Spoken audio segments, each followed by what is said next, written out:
I, 35F, am married to Tom, 37M, for 12 years. We have 2 kids, Lily, 10F, and Max, 8M.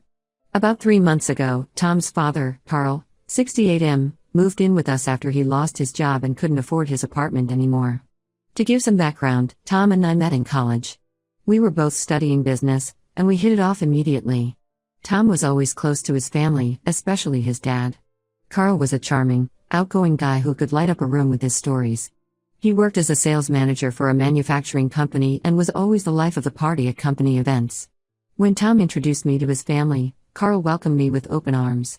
He'd always joked that Tom had finally found someone who could keep up with his terrible jokes. Over the years, Carl became like a second father to me. He was there for us when we bought our first house, helped us move, and was over the moon when our kids were born. But things started to change about 5 years ago when Carl's wife, Tom's mom, passed away unexpectedly from a heart attack. It hit Carl hard. He became withdrawn and started drinking more. Tom and I tried to be there for him, inviting him over for dinners and encouraging him to seek grief counseling, but he always brushed off our concerns. Fast forward to 3 months ago. Carl called Tom in a panic, saying he'd been laid off from his job. Apparently, the company was downsizing, and Carl, being one of the older employees, was let go. He admitted he hadn't been saving much for retirement, always assuming he'd work until he couldn't anymore. With no income and little savings, he couldn't afford his apartment anymore.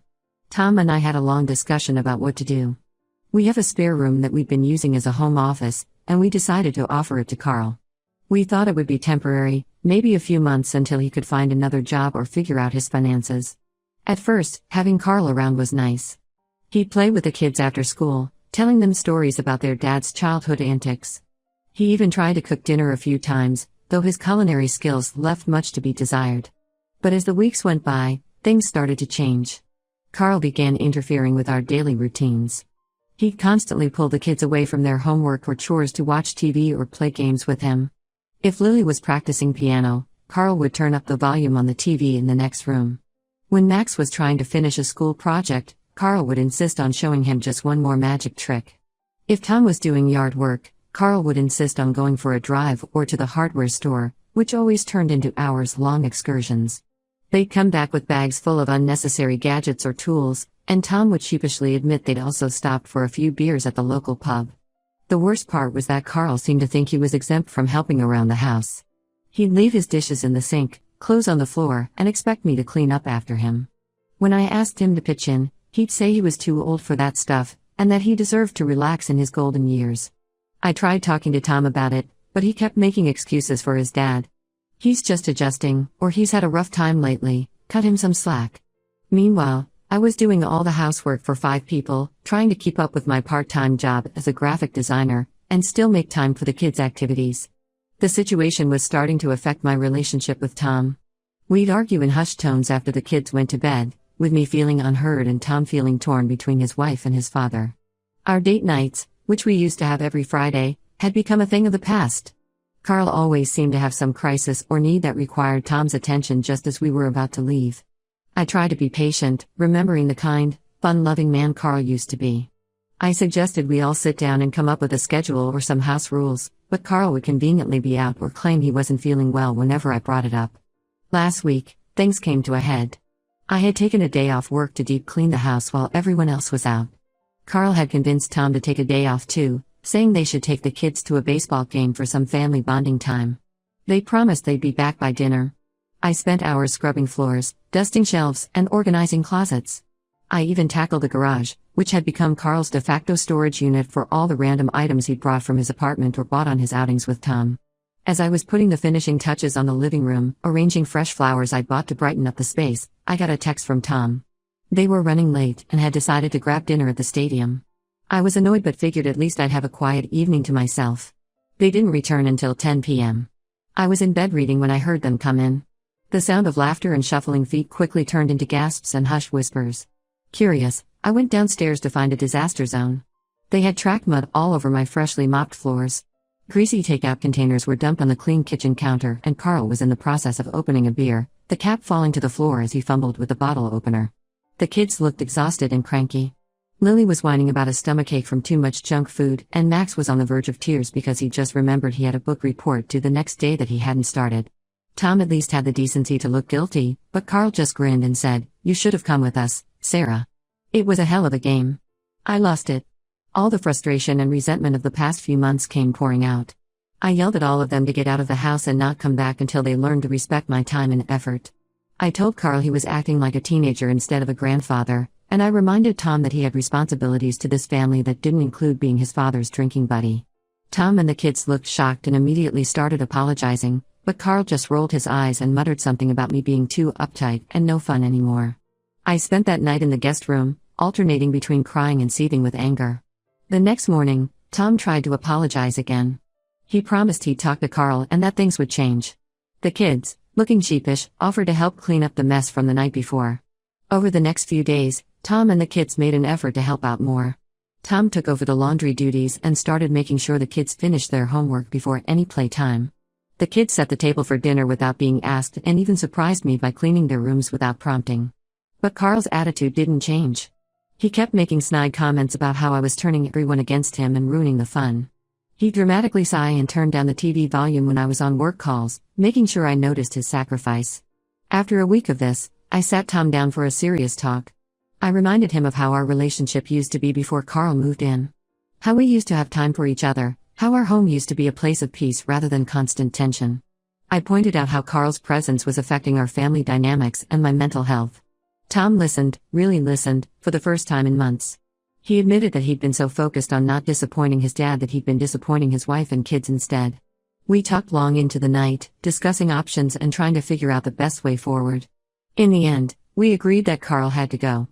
It wasn't an easy decision, especially for Tom, but we both knew it was necessary for the health of our family. The next day, we told Carl he had a month to find a new living arrangement. We offered to help him look for affordable senior apartments or even to contribute a little financially if he needed it. But we were firm that he couldn't stay with us anymore. Carl didn't take it well. He threw a fit, accusing me of being heartless and manipulative. He claimed Tom was choosing that woman over his own flesh and blood. He's been giving me the silent treatment ever since, and some of Tom's relatives have been calling to say we're being cruel to poor old Carl. I feel guilty, but I also feel like I had no choice. Our home should be a haven for our family, not a source of constant stress. Tom is struggling with the decision, but he agrees it's for the best. The kids seem relieved, though they're sad to see their grandfather go. Ida for kicking out my father-in-law? Update when it's been a month since my last post, and a lot has happened. First, I want to thank everyone for their supportive comments and advice. It really helped me stand my ground during this difficult time. Carl moved out last week, but not without causing a huge scene. The day before he was supposed to leave, he invited a bunch of relatives over without telling us. When Tom and I came home from work, we found our living room full of people, including Tom's sister Emily, 42F, her husband Dave, 45M, and their kids, plus a couple of Tom's cousins. To give some context, Emily and Tom have always had a complicated relationship. Emily is 5 years older than Tom and was always the responsible one growing up. She followed in their father's footsteps, going into sales and quickly climbing the corporate ladder. Tom, on the other hand, took a more meandering path, trying out different careers before settling into his current job as a high school teacher. Emily and I have never been close. She'd always seemed to look down on me for choosing to work part-time after having kids, even though it was a decision Tom and I made together.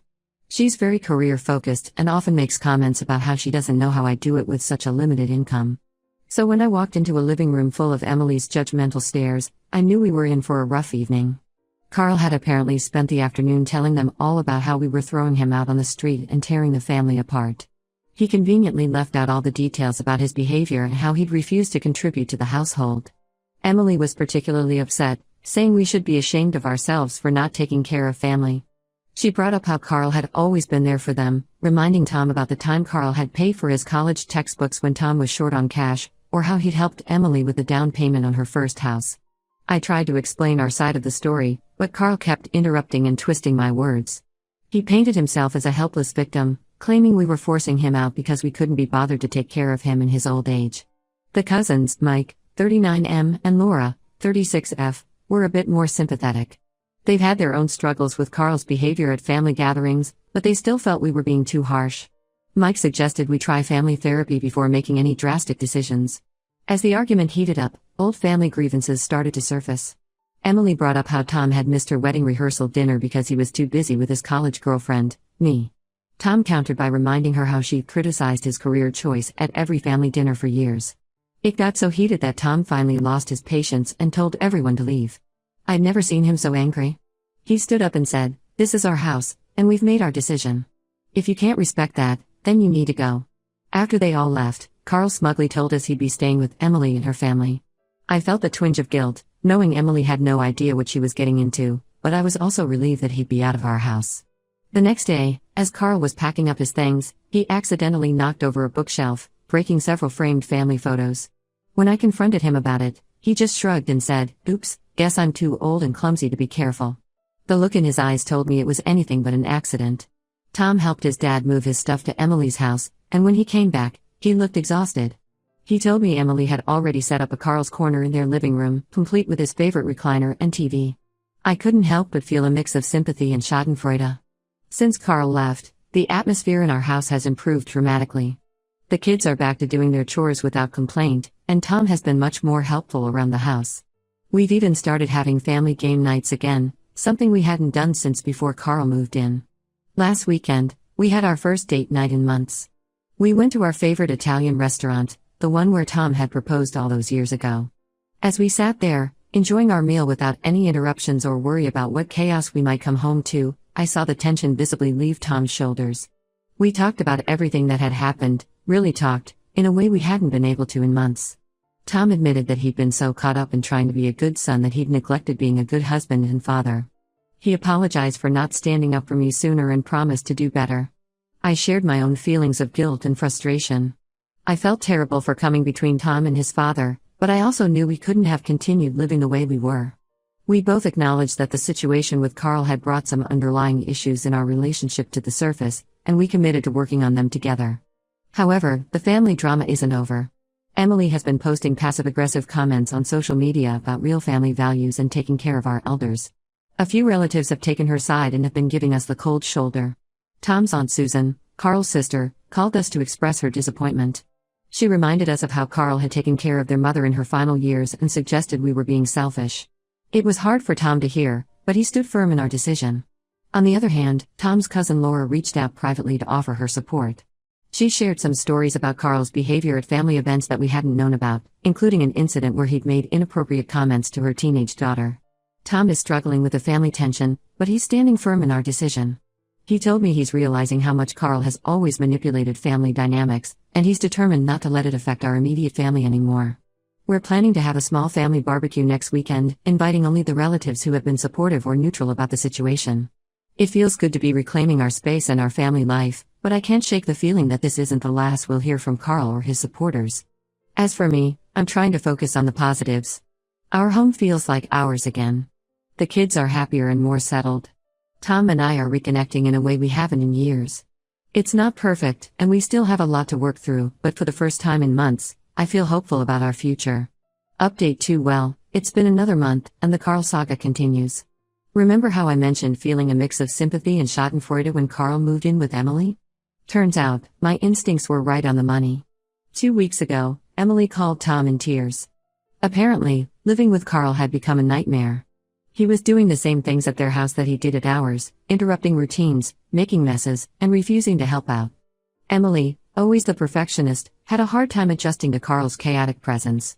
She complained that he would leave the TV on at full volume late into the night, making it hard for her to get enough sleep before her early morning meetings. He'd rearranged the kitchen to his liking, leaving Emily frustrated when she couldn't find what she needed to make her morning smoothie. Dave, Emily's husband, was struggling too. He works from home as a software developer, and Carl's constant interruptions were making it hard for him to focus. Carl would barge into Dave's office unannounced, wanting to chat or show him something on his phone, completely disregarding Dave's work schedule. The final straw came when Carl reorganized Emily's home office without permission, resulting in her losing some important work documents. Emily had been preparing for a big presentation to her company's board of directors, and Carl's meddling had set her back significantly. She was facing potential disciplinary action at work because of the delay. Emily apologized profusely to us for not believing us earlier. She admitted that she had thought we were exaggerating about Carl's behavior, assuming that we just weren't trying hard enough to accommodate him. Now, she understood exactly what we had been dealing with. She asked if we had any advice on how to handle Carl, but stopped short of asking us to take him back. Tom spent hours on the phone with her, sharing strategies we had tried and offering moral support.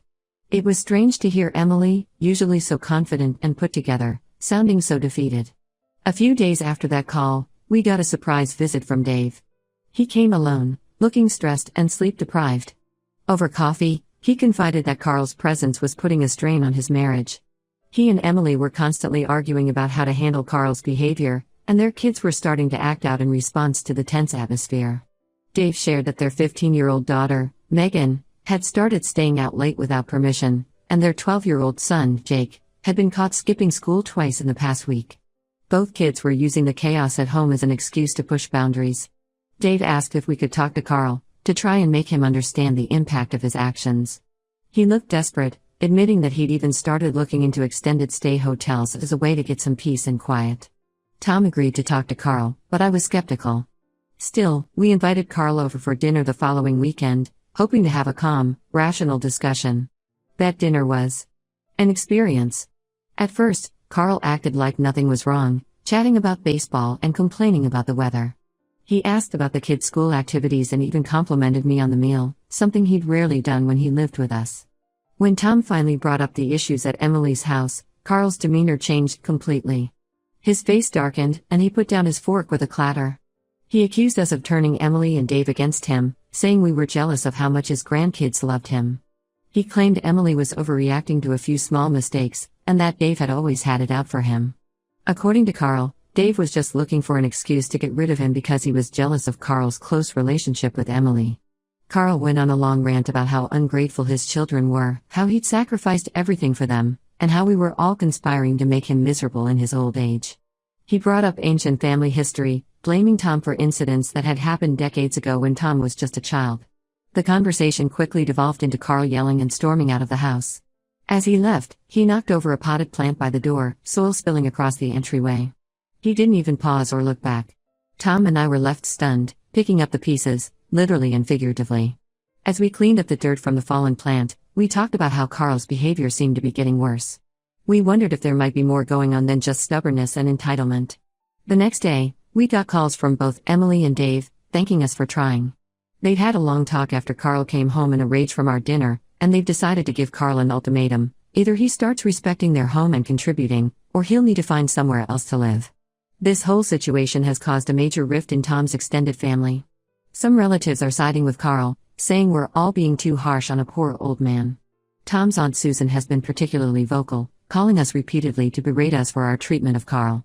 Others have reached out to us privately, sharing similar experiences they've had with Carl over the years. Tom's cousin Mike, who had initially been sympathetic to Carl, called to apologize.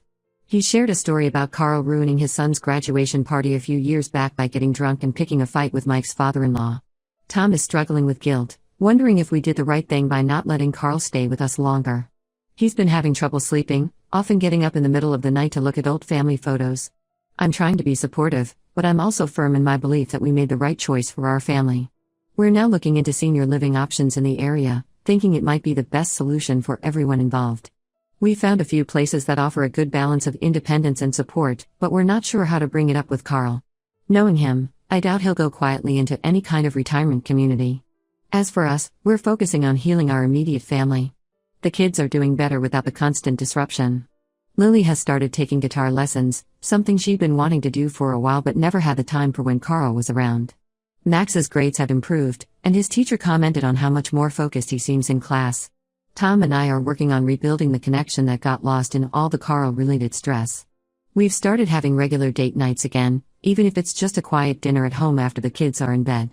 We're also seeing a marriage counselor to work through some of the issues that came up during Carl's stay. It's a work in progress, but I'm hopeful. This experience has been challenging, but it's also shown us how strong we can be as a family when we stand together. Update 3: It's been 3 months since my original post, and I'm here with what I hope will be the final update on the Carl situation. After the disastrous dinner at our house, things escalated quickly at Emily and Dave's. Carl's behavior worsened, to the point where he was actively undermining Emily and Dave's parenting. The last straw came when he gave their 13-year-old son a smartphone without their permission, saying they were too strict with their kids. This incident caused a huge blow-up in their household. Jake, their son, refused to give up the phone, leading to a standoff that lasted for days.